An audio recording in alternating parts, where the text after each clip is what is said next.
Good afternoon. Hi, আমি হোসনিয়ারা।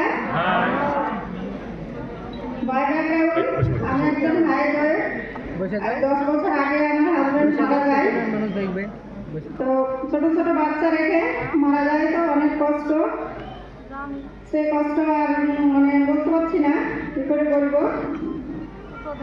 তো মারা যাওয়ার পরে যে আর্থিক অবস্থা আমার খারাপ ছিল, সে মানে রোজগার মানুষ না থাকলে যেটা হয় সেটাই আমার হচ্ছিল। তো শ্বশুরের সঙ্গে আমি 2 বছর থেকেছি। 2 বছর থাকার পরে মানে যাদের পয়সা না থাকে, যাদের কোনো মূল্য থাকে না, সে অবস্থায় থাকতাম। অনেক দিন থাকতাম, যেমন দাসী বাড়ি থাকে ওইভাবে কাজকর্ম করে সব মাঠ ঘাট সংসার সামলে দিতে থেকে দিত, সেভাবে থাকতাম। আমি 2 ছেলে নিয়ে।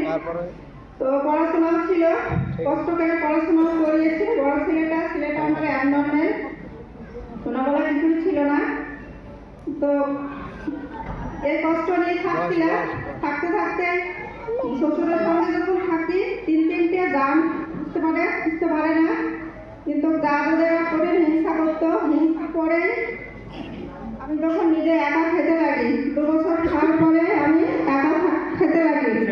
খাওয়ার পরে একা তো আমি নিজের সংসার চালাতে পারি না, কিন্তু নিজে কষ্ট করেছি, যেটা গ্রামে করে কটকাটা, তারপর পাট বানানো, এটা রাত-দিন এক করেছি। তারপরে অনেক কিছু করেছি, পরে হেল্প নিয়ে সংসার চালাতে হয়েছে। সংসার চালাচ্ছে এটা 8 বছর ছিল, আর ওর 11 বছর ছিল। ওদের তো তখন খাওয়া পড়ার সময় ছিল, কিন্তু আমি পারতাম না। অনেক কষ্টের মাধ্যমে দিন কাটিয়েছি। তারপরে 1 বছর নিজের সংসার চালালাম।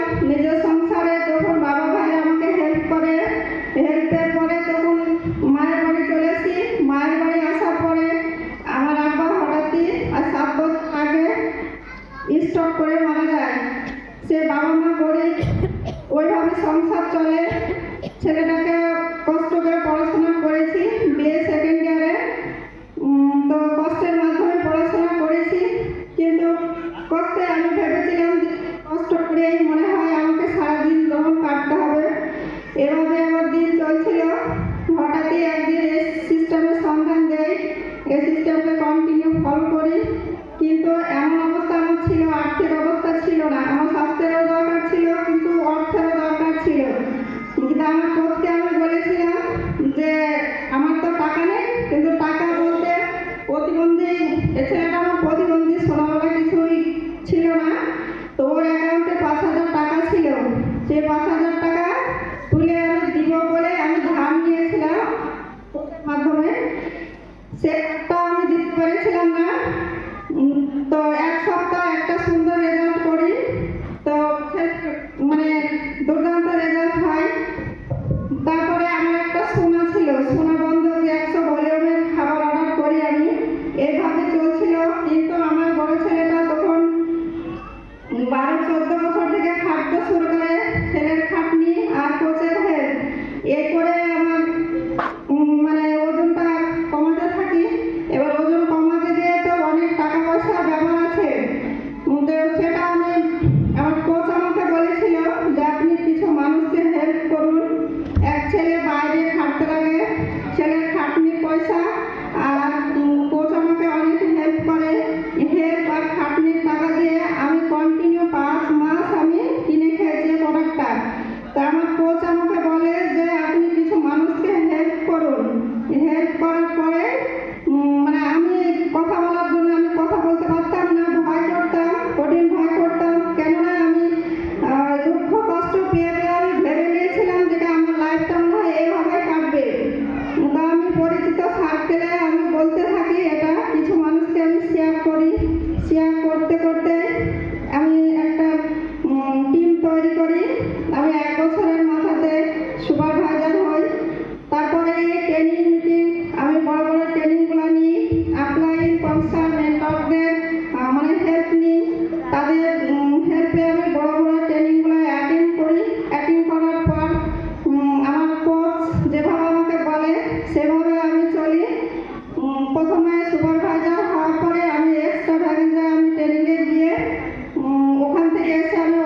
যার